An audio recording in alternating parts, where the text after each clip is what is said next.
Right then, it's day 2 of trying to, I'm going to say day 1 again, then I've already filmed this bit once. It's day 2 of trying to film a video every single day now until Bitcoin halving. And we have exciting news today about Satoshi Nakamoto returning to Twitter. Or is it really Satoshi? Now, of course, we all know that Satoshi's technically probably been dead for a long time. Now, it's probably Hal Finney, but there's somebody on Twitter right now using the alias @Satoshi. And you want to know something funny?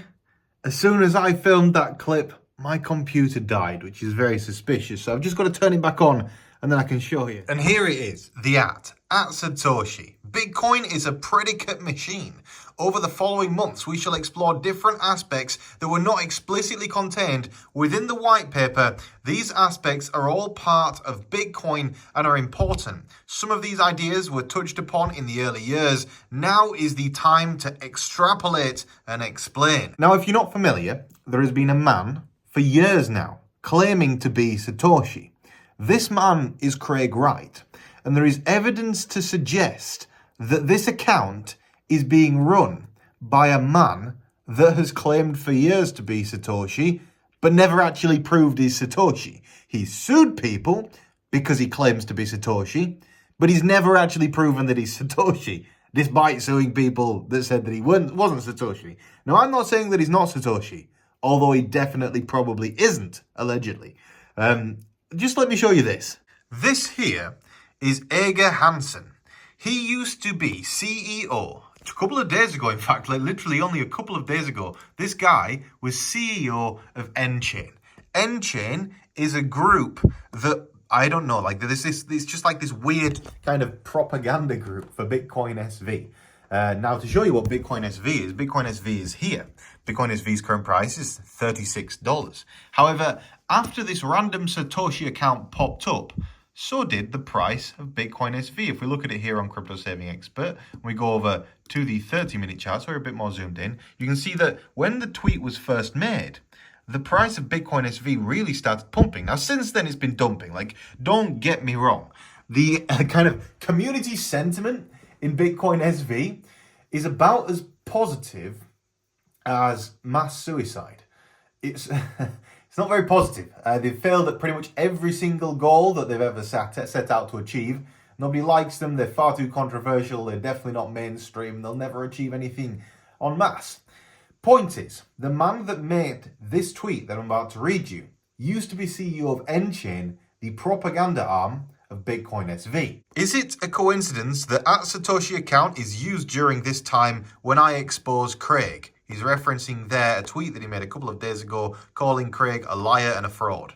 That account has been taken over by Craig. The previous owner is a Craig Wright fanboy @AndyRowe. Don't be fooled, guys. With a tweet here from Andy Rowe from the 1st of July 2018, I curate quotes from Satoshi Nakamoto @Satoshi. So Andy Rowe, a previous and current Bitcoin SV fanboy and fan of Craig Wright, apparently owns @Satoshi. I assumed that it was hackers that had taken control of the domain. I don't know why you'd not use a domain like that. If you have that account, why wouldn't you use that account? You can make so much money from that account. Just from the fact that it's @Satoshi. Even if you used it for nefarious purposes, there is a huge reason to be using an account like that. Just like why @Bitcoin is such a valuable account, because of the things it promotes, the attention that it gathers.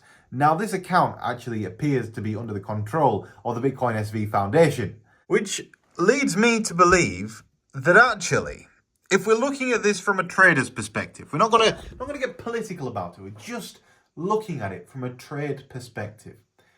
If this account is going to non-stop shill Bitcoin SV, question is, how many followers does it have and how much attention does it get? Well, the answer to that question is it's only got 72,000 followers.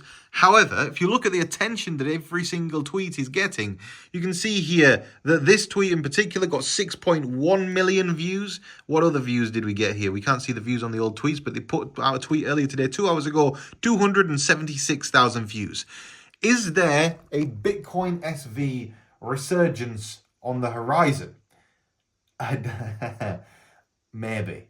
I don't want to say there is. I have bought 10 grand of Bitcoin SV today. at its pretty much current price here at $36. Some of you may see this old phone down here. This old phone is an interesting one. If you know about nulls, you'll know that actually this phone is the phone that I actually started out doing YouTube with. Anyway, aside from that, Bitcoin SV, it could be a buy right now.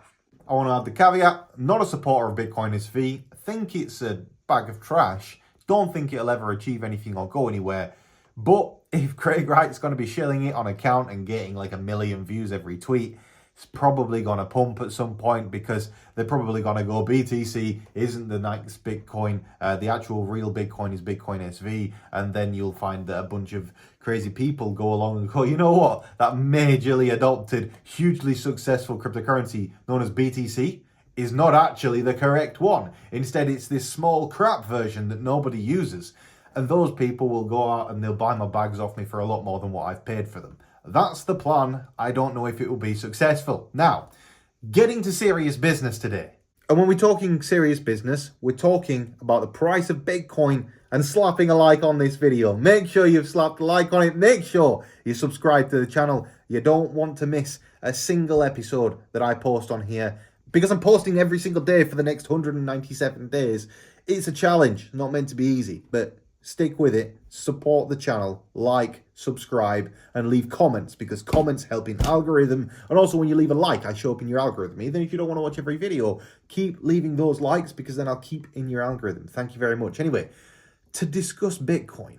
Bitcoin's price has had a bit of a miserable day, lost another %, crashing all the way down from the highs that we saw yesterday. In fact, if we zoom in on this chart, you'll remember from yesterday's video, I drew that we had this kind of expanding megaphone pattern here. And I said, look, if we lose this level of support here, it'll drop. And then we dropped exactly to where I said that we would do, back into this range right here. Now, the question is it worth buying Bitcoin at this range here at $27,280? And the answer to that, from my perspective, is yes. I actually think this level, or preferably from my perspective, it would be good to go long of approximately $26,700. That is my target.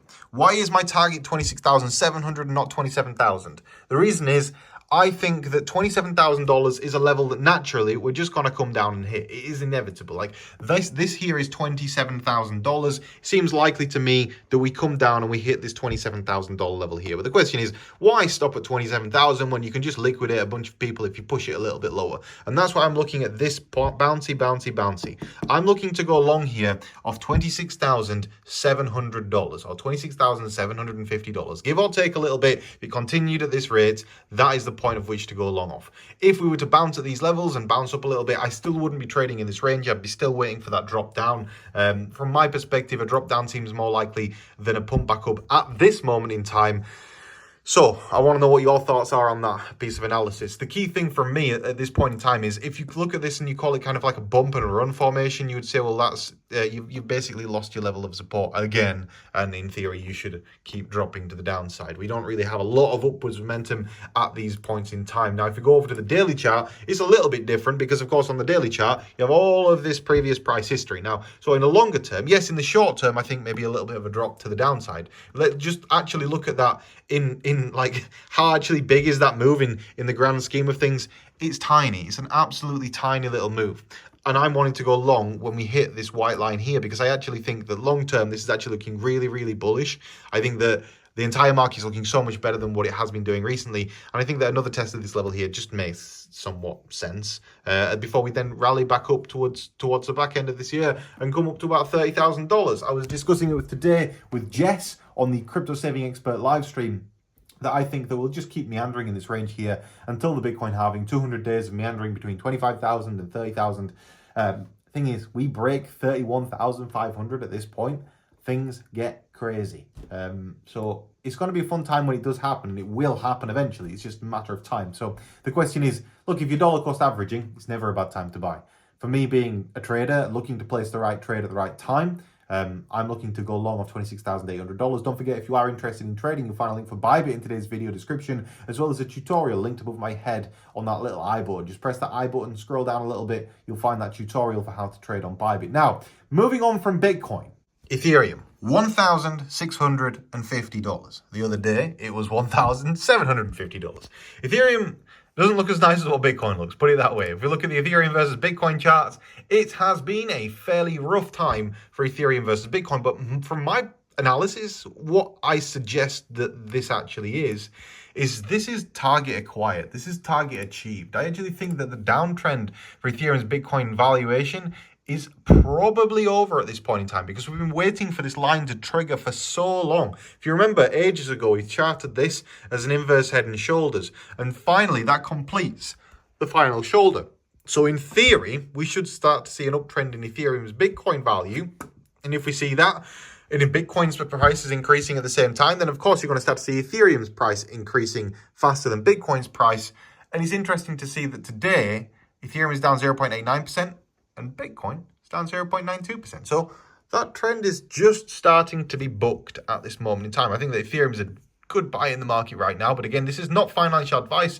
Do your own research. And all cryptocurrencies, according to the United Kingdom government, are terrible. And we're all criminals now. Don't forget that. Our government thinks that we're all criminals now. Our government is full of crooks, bankers, and assholes. I fucking hate them. They're all shit.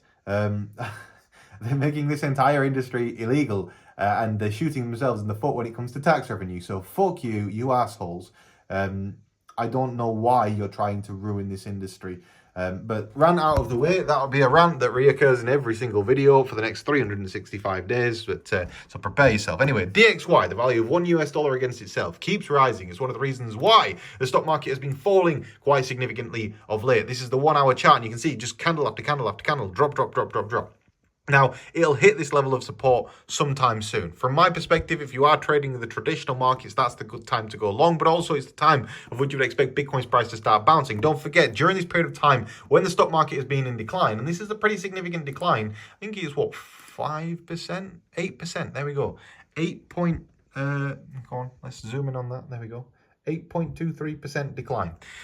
So from an 8.23% decline, that's pretty significant. During the same period of time, how many days has that been? I think the Bitcoin has actually outperformed the stock market. So that's been 68 days. So in 68 days, what has the price of Bitcoin done? If we look at that 68 days back from where we are right now, I mean, it's really done nothing in the same time frame. But basically, the stock market and Bitcoin are pretty much correlated. I actually think if you took it from the correct date, which I think is around here, Bitcoin's price in the same period of time, yeah, pretty much 72 days, 9% move. So Bitcoin and the stock market are correlating quite heavily. However, Bitcoin has been pumping at the same time the stock market has been dumping over the course of the past couple of weeks. Same goes with the Dow Jones index. What does this mean? It means that Bitcoin is no longer correlated with the stock market. It means that Bitcoin can move on its own. It's also not correlated with gold. Bitcoin was dumping for so long when the stock market was pumping. And that was very frustrating for everybody in the crypto space.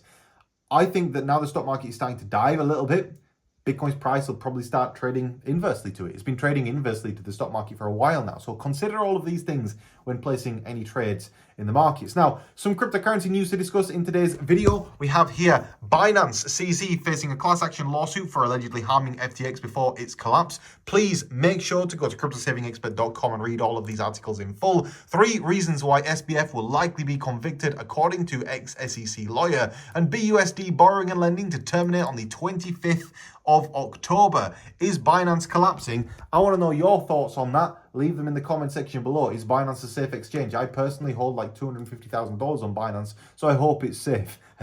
Be a shame if it's not, but there is a lot of rumors out there right now about Binance. Now, finally, in today's video, if you're not already a member of CSE Plus, that is where we discuss all of the current trades. Tomorrow, I'll be posting some more things in the CSE Plus Trading Telegram Discord chat. You're quite welcome to sign up for it. You'll find discount codes for Crypto Saving Expert Plus in today's video description. TMG 45 for 45% off, TMG 65 for 65% off, and we try and make it as reasonably priced as possible. It is actually really good value, but you know, it depends if you're wanting to eke the best out of the crypto markets right now. It's really the service to be getting involved with, especially with all of the private Discord chats. And we're going to have a group call as well very soon with all of the members, which is going to be fun. And the other thing would be, if you want a Bitcoin neon sign, check out the cryptosavingexpert.store. There is so many good stuff on here. It's well worthwhile checking out. And I'm surprised we haven't sold more wax melts. I'd have thought that people would be quite interested in wax Bitcoins that you can melt and they make your house smell nice. Check them out. You'll find it all linked in today's video description. But on that note, guys, thank you all very much for watching today's video. I hope you did enjoy it. If you did, drop a like on it and I'll see you in the next one. Check out the links in today's video description and see you in a bit. Goodbye.